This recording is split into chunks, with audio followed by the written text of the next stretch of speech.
The next one is the bottom flex, or the bottom skin.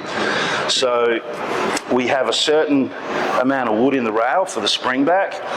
Obviously we've got the deck, transfer the rider's energy. The bottom, complete opposite, right? On the bottom we have a thinner bottom skin, lighter, lower density wood, and the goal is when you press the bottom, you want it to squish in a bit, and you can actually feel that. You come up to one of our boards, you go to dent it, it doesn't actually dent.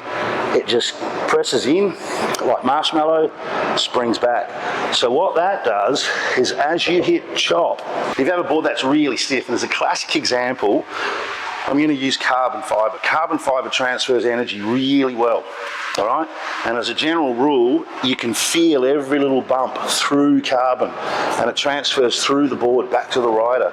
And so if you're surfing along and there's little bumps and chatters on the face, your board's just going to be going bounce, bounce, bounce, flutter, flutter, flutter.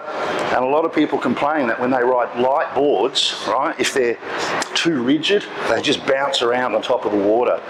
So while our boards are light, it has this soft, flexible bottom skin, and so as you're riding along, the bottom literally just absorbs the chops.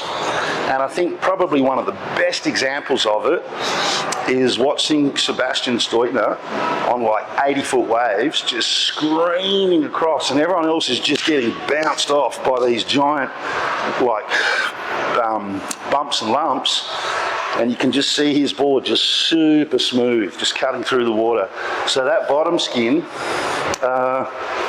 is very important to have it so that it's soft and flexible, and it gives you a cushioned ride.